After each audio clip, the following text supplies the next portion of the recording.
You're listening to the Inquiri.us podcast, discussing philosophy, economics, politics, religion, and more.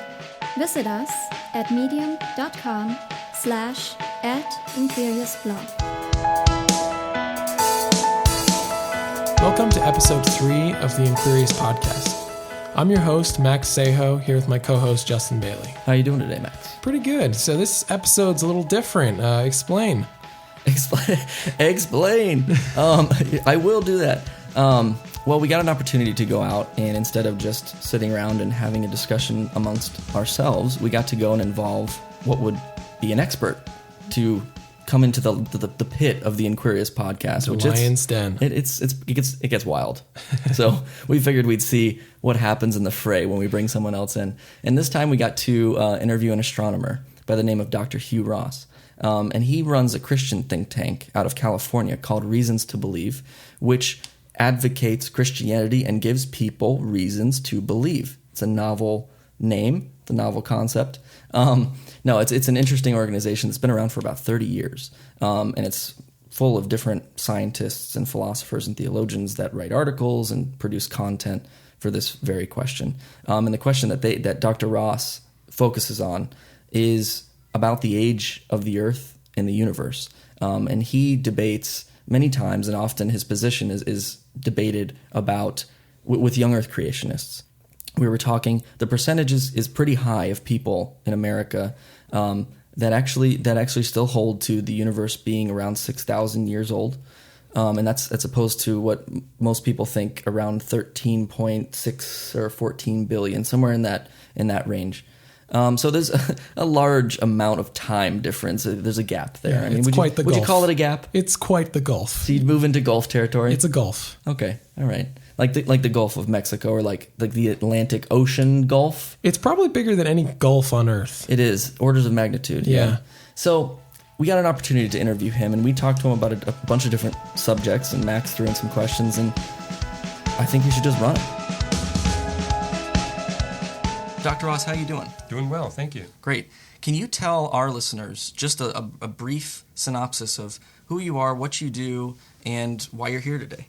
Well, I'm an astronomer. I was educated in astronomy at the University of Toronto, did research on quasars and galaxies at Caltech. And while at Caltech, a church called me to their ministerial staff.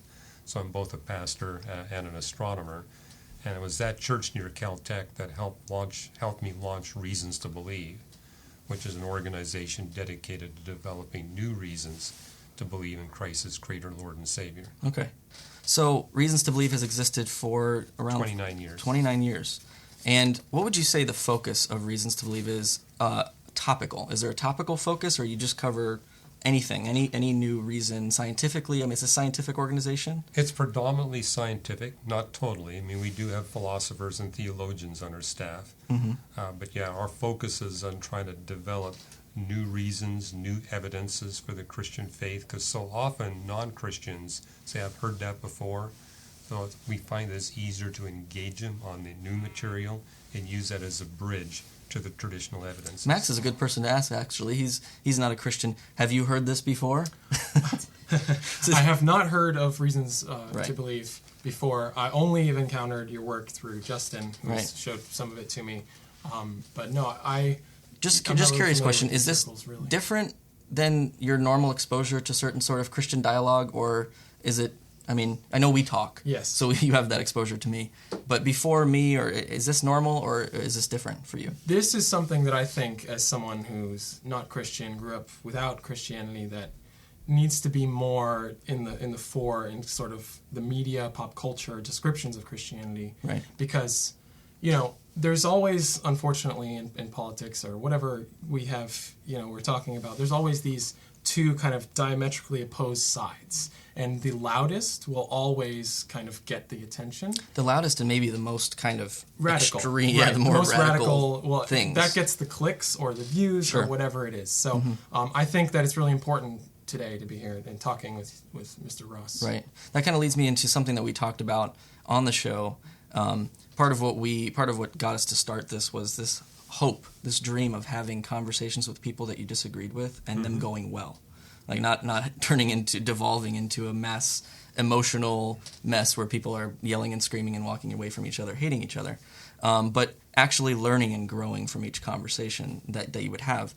And one of the questions I asked you on the show was about a phrase that gets tossed around in Christian circles a lot, especially in the topics that you deal with, and it has to do with being a quote-unquote Bible-believing Christian. Now, the usage of that phrase is almost like the philosophical informal fallacy, like a no true Scotsman. You're not really this, therefore I don't have to really deal with your positions.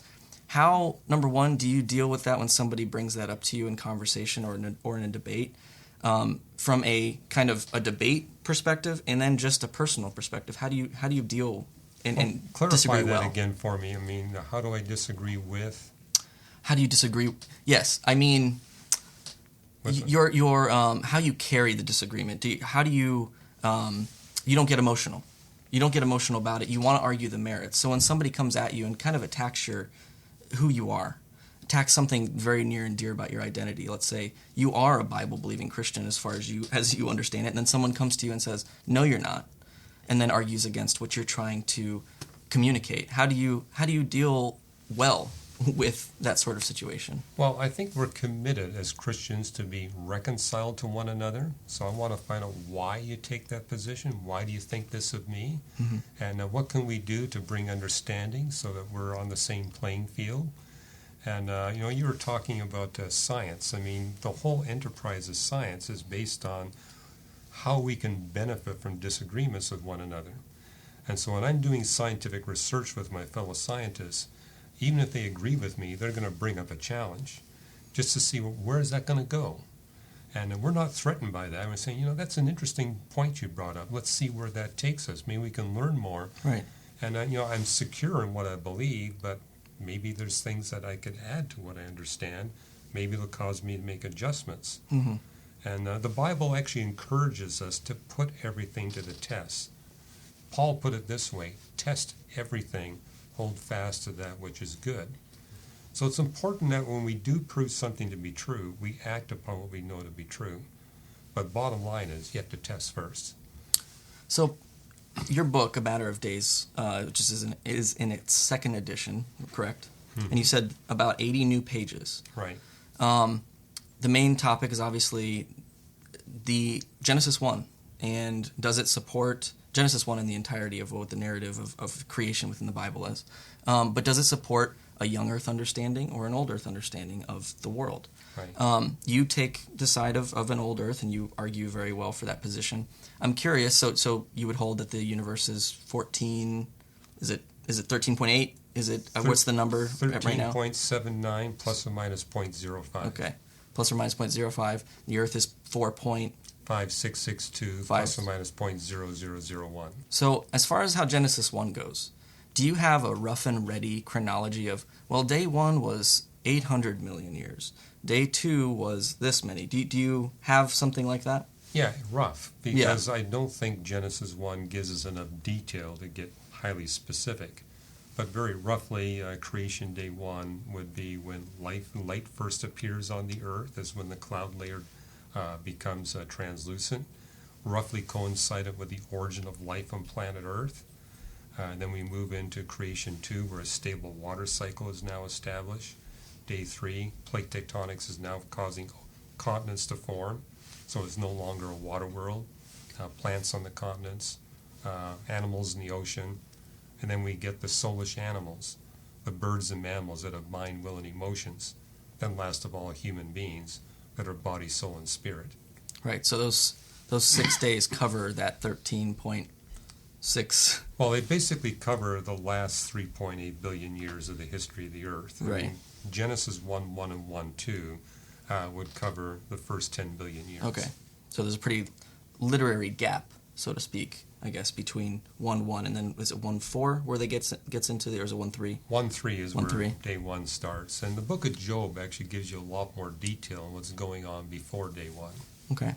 You had some questions that you wanted to throw out, Dr. Ross. Yeah, so I kind of wanted to bring this back into kind of the modern fold. In a sense, I'm quite interested in the way that sort of religion kind of directs people in a modern day and how they look at policy and government and things like this. So my first question would be, so how does your belief of Christianity kind of direct the way you look at sort of economic and governing policy?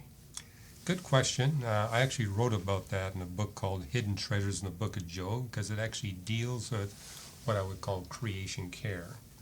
Meaning, Genesis 1, that God says to Adam and Eve, I'm putting you in charge of the planet and manage its resources for the benefit of all life, but doesn't tell them how.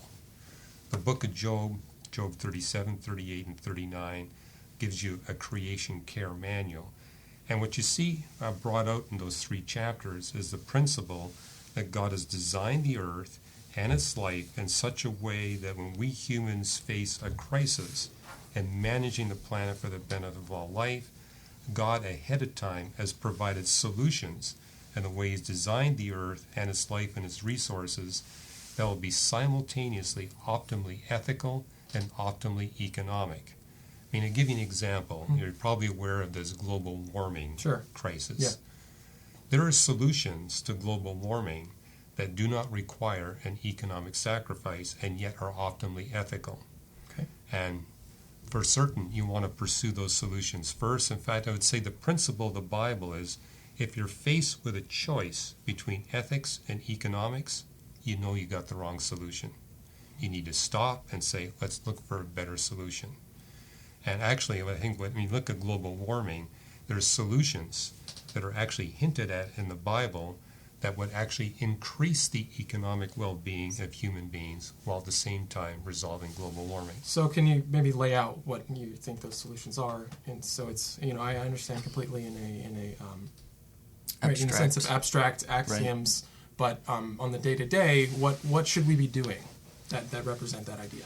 Well, like in Job 37, almost the entire chapter talks about the water cycle and how complex it is, with 16 different kinds of precipitation. And really the instruction coming through there to us human beings, I gave you this optimally designed precipitation system. Keep it the way I gave it to you. Okay, let's look at what we've done as human beings. We've made the Sahara Desert 10 times bigger than it was during the days of the Roman Empire. We've made the Gobi Desert 4 times bigger. It's changed the rainfall patterns, and now those areas are not as economically productive as they were. Moreover, they're not soaking up greenhouse gases like they used to. Mm-hmm. And the reason why is because the people living, say, on the southern part of the Sahara Desert have been stripping the land of vegetation for cooking. Well, what if we were to go to those sub-Saharan peoples and say, we're going to give you all the petroleum products you want for free on the condition you work with us to replant the Sahara Desert and bring it back to the status it had during the Roman Empire. During the Roman Empire, it was the breadbasket for Europe. That's where they got all their grain. Today, it produces very little. Well, if we were to do that, we would actually have a food supply. It would be an economic income for those African nations, and it would soak up huge quantities of greenhouse gases. Everybody wins. And the same thing could be done for the Gobi Desert. So you've articulated, at least in small scale, talking about the Saharan situation, a version of anthropogenic change. Right. So you don't have a philosophical issue with the fact that humans can negatively affect the climate, and I would argue the Bible says that's a consequence of human sin, that we will do that. We will spoil our environment, but right. It can be corrected with righteous response to.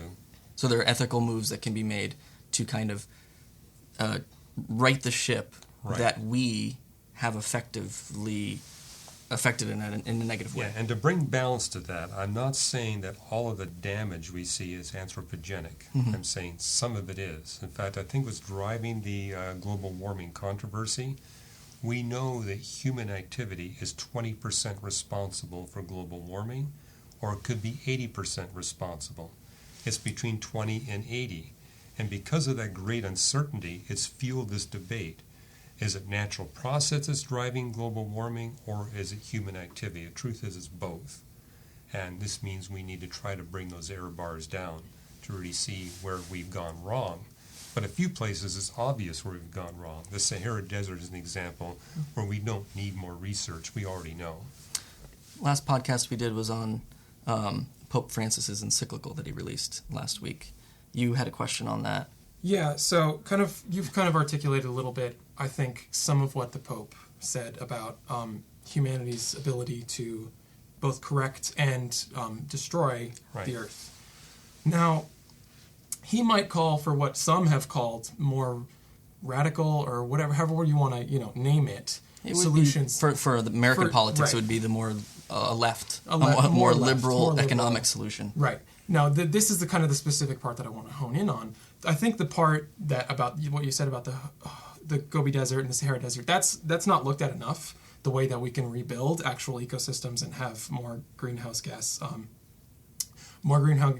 taken out of the air. But he talks a lot about consumption and this kind of American, Western, and now Eastern, Chinese, Indian consumption that is fueled out of whatever it's fueled out of, whether it's greed or personal. Just an idea of consumeristic consumption. Right. Whatever we need, we get. For the sake of consumption. That is the end to what you're trying to achieve in life. What do you think about that, and how do you think that we could kind of maybe combat that thought process? Well, let me go back to the book of Job. I would argue you can take the politics out of these situations where you get both the conservatives and liberals saying, we're joined together on this. I mean, if it's more economic benefit, you're going to get the conservatives. If it's more ethics, you're going to get the liberals. And you take the debate away. And so when it comes to consumption, okay, I think what the Pope has brought up is probably over-consuming meat. And certain meats are less healthy for us than other meats, and they also do more harm to the environment. You actually see this in the Bible about diet, is that, if we were to eat less meat, especially less red meat, we would be healthier, we would live longer, we would have more vital lives, and we would be actually benefiting the environment. So everybody wins. Let's see what we can do to maybe transfer dependence from beef to, say, ostrich meat. It's much healthier than beef. It's red just like beef, tastes like beef, and very low in saturated Never fat. had ostrich meat.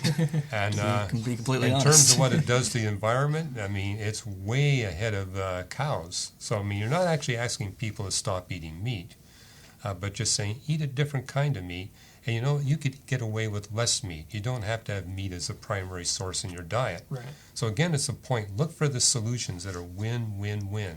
Okay, then I just want to maybe posit a little bit of a pushback on that. Now, obviously, beef or cattle methane emissions do contribute to a significant amount, 10% or so of U.S. greenhouse gas emissions. Right. But if we're really going to kind of really go at this issue in what the UN has said is the time frame that is needed, I think we're going to have to maybe tackle some of the things. Pope Francis, I'm sure, I didn't read the whole 185 pages yet, but I'm sure he does talk about 87. meat. Yeah, 87. Sorry. I'm sure he does talk a lot about meat. But, also he goes, inevitably... Industrialized consumerism in other ways. Right. So inevitably this comes back down to the consumption of fossil fuels.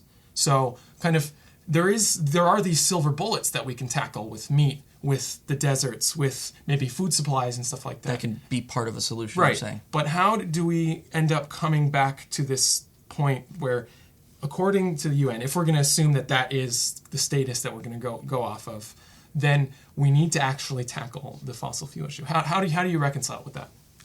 Well, there's a lot of fossil fuels in the earth. Should we be burning it all? If we care about our plastics industry and our biochemistry industry, no. I mean, petroleum has been a great source, and coal too, for a lot of the exotic chemicals that we use. So yeah, you don't want to burn it all up, because you'd be in trouble. Right. Yeah, we'd be in trouble. To put it lightly. But we also need to realize that the recoverable fossil fuels are really, truly enormous. I mean, the idea we're going to run out in 20 years, I mean, that's not the case. On the other hand, should we be burning all this stuff? So, and there's other sources of energy we can tap. I mean, what I find interesting is that there is this great revulsion at using nuclear energy. But when you burn coal, you release more radioactivity in the environment than you do with fission. But fusion is a lot cleaner than fission. we ought to be pursuing going a fusion direction. Mm-hmm. So there are economic solutions or policy solutions that you would be behind to try to... with one important caveat, it's so easy to think you got a great economic and environmental solution, and you discover we didn't really research it enough. And the fact that this global warming thing is between 20 and 80% anthropogenic, before we really sink a lot of our resources into coming up with a solution, we need to make sure it is a solution and doesn't make things worse. Right. And, the history of humanity is we thought we had great solutions, and we realized, like the Aswan Dam is a good example. We thought that was really going to help Egypt, and now it's causing water to flow into these underground aquifers, and what's happening is the Egyptian population has got parasites like they've never had before, and the land is getting salty, so it's like... And the U.S. government, back when the Aswan Dam was being built, tried to warn them, this is not a good thing for you. But the Russians went ahead and funded it. So... Right. So back to the topic of the amount of time in these creation days. And then we're thinking about ancient Near Eastern minds and how they conceived of the world. Probably not, pretty much not like we conceive of the world today. Very different structure, very different time scales, stuff like that. You'd be surprised, though, how much they knew and understood. No, I'm not saying that they're by any means not smart. Right. Our perspective, though, would you say is pretty different than what their perspective? Different, but I think that's been overemphasized. For example, the ancients knew the Earth was a sphere. They had a pretty decent idea how big the sun was, the moon was, that the stars were very far away. They actually did research on the stars that we astronomers 3,000 years later are using to fine-tune our stellar evolution and burning models because of how focused they were on trying to understand the solar system and the universe. Right. Okay. So let's say they're closer to our conception of the world from a kind of scientific perspective, a pre-scientific perspective for them maybe. Where do you think Jesus falls in this in this schema of, as Christians, we want to hold to, let's say, what Jesus thought about things or how he interpreted Scripture or how he dealt with people. And so emulating Christ is by very nature what it means in a lot of ways to be a Christian. Is there any clues? Do you have any idea? Do you have any opinions on how, based on the doctrine of the Incarnation, that Christ is fully God and fully man, and thereby, in his fully man aspect, not perfect, right? He didn't know everything. There were certain aspects of things, only the Father knows this. How do you think Christ looked at the world? Was he potentially mistaken in his conception within his human nature about the world, considering that very likely everybody else around him was too? Well, he created everything, so it's not like he didn't know, but he had to learn. Because he was born as a baby, he had to grow up and learn just like we do. But because he was free of sin, he was able to gain knowledge at a much more rapid rate, and he was in constant communication with God the Father. Mm-hmm. So yeah, it was different. Of all the sages that undergird the world's religions, he was the only one that claimed to be free of sin, perfect in morality. And he was the only one for whom everybody said, we can't deny that. What impressed me when I first read the New Testament, this fellow was able to claim that he was without sin in front of his mother and his brothers and his sisters. He had to pull that off. If you got your mother agreeing with you that you're sin-free, you're probably sin-free. Right.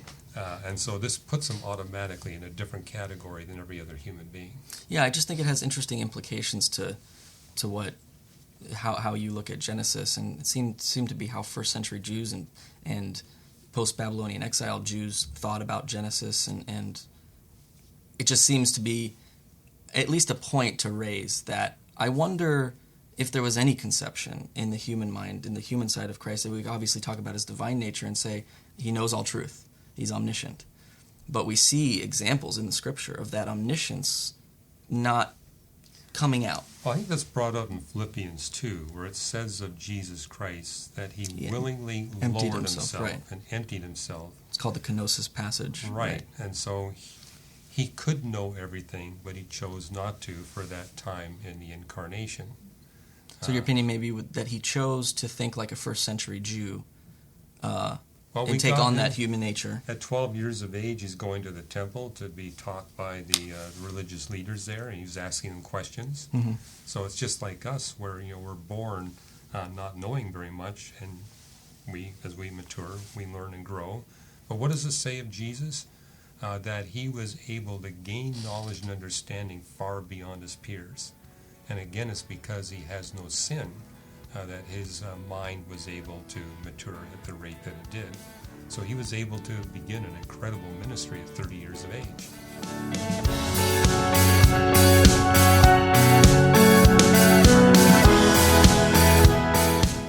And now it's time for a segment we call The End of the Rope. So I'll start.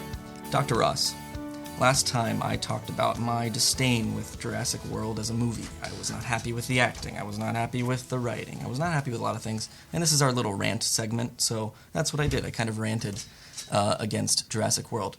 Now, from your perspective, I want to ask you, you said you've seen Jurassic Park. You maybe saw I don't know if you saw the other sequels, and you haven't seen Jurassic World yet. But you also mentioned that you're going to be having a debate or a discussion about Jurassic World. Can you explain a little bit about how that comes into... Well, we've been talking about the young Earth, old Earth controversy. What divides those two positions is dinosaurs, is one of the divisions. And so young Earth creationists believe that dinosaurs are recent. They were on the ark. They cohabited with humans. As an old Earth creationist, I believe that they predominated on the Earth from 250 to 66 million years ago, but no, they didn't overlap with human beings. Young Earth creationists also seem to attribute qualities to the dinosaurs I don't think they possess. And so in that sense, they would agree more with Jurassic World that these dinosaurs had. So your debate is kind of framed using Jurassic World as an anchor point to debate the topic of dinosaurs. Right. Well, that's helpful. Thank you, Hollywood. Thank you, Hollywood. Thank you, Hollywood. Right. Yes. All right, so my end of the rope is kind of a what you would do if situation. So I'm asking you what you would do. What are your top 3 legislative priorities if you were president and you had both houses of Congress in your favor? Quick backing. Whenever we do it, this is our third end of the rope. I ask, or I say, something stupid, almost. And he asks a very intelligent question. Now, we discussed what the end of the rope was going to be, and he doesn't seem to be complying with it. I just wanted to throw that out there. Well, but I was going to what would you do if you were president of the stupid. United States? The first 3 things that you would do. Well, for example, physicists would love it if we could explore that region of physics where the strong nuclear force Right, that would be extremely... gets in with the electroweak force where it becomes one force. However, really to do that in a thorough way, we need a particle accelerator 40 trillion miles long. Great. And we recognize Couple it'll times never around be the funded. earth. you know. Yeah, it'll never be funded until the Democrats have control of the There you go. presidency, the House of Representatives, and the Senate. All right, well, we got elections coming. Yeah. We got elections coming. Well, that's one thing you do. You have another No, thing. I mean, Yeah, that was the funny thing you were going to That's say. the funny thing. So You what's redeemed my maybe one, if all of a sudden you have that power, what are you doing right today? What are you doing with that power? well, if I had that power, rather than exercising that power, I would try to restore true democracy to the United States. So, for example, that we would not be delegating regulatory power to civil servants. The Constitution says that rests in the hands of the Congress. So I would like to say we cannot have a federal regulation unless Congress moves it, it gets voted on, the president authorizes it. Let's get back to what the root of this country is all about, where we had this balance of power. I think we've lost the balance of power in the United States. Right. So you're kind of critiquing executive privilege in the sense of regulatory, ability. So That's one example. Right. So Congress can make, they can fund, they I guess kind of the interesting point I'd like to bring up is Congress would they would fund these civil servants, right? They'd pay for their salaries, and then they would institute the regulations. How do you see kind of the balance between that? How would that work in your mind? I'd like to kind of pick these. Well, things apart. Congress is supposed to set the laws, and the executive branch and whoever they set up as civil servants is to make sure that people live by those laws. But we got a situation today where the executive and these regulatory organizations do both. They set the laws and they enforce the regulation. That is out of balance, in my opinion. And I think Congress needs to take some responsibility. They've abdicated their responsibility. It's time for them to take it back and say, no, this is what the Constitution has asked us to do. Instead of abdicating, we need to do what we're actually paid to do. I'd also say all members of our government need to live by their own laws that they set up. We're not going to exempt members of Congress from living by the laws that the rest of us have to live by. That, and I think we need to tax people in a different way. I would rather that we tax consumption than tax productivity. I mean, it just makes sense. We want to encourage productivity. We want to encourage wealth creation rather than taxing productivity and wealth creation. And we were talking earlier about how we overconsume. A sales tax is one way that we can bring that back in check. I feel like his response to my Jurassic World question was better. It was more interesting. I'll give you that. I think the viewer or the listeners will really appreciate that one. Maybe more. That's our show. You can find us on iTunes, Stitcher, and YouTube. If you'd like to help us out, please rate and subscribe to our podcast. You can follow me on Twitter at @MaxSejo. You can follow Justin at Justin Bailey. For links to today's topics, check the show notes. You can also find us at medium.com/@Inquiri's blog. He's Justin Bailey. I'm Maximilian Sejo. Keep inquiring.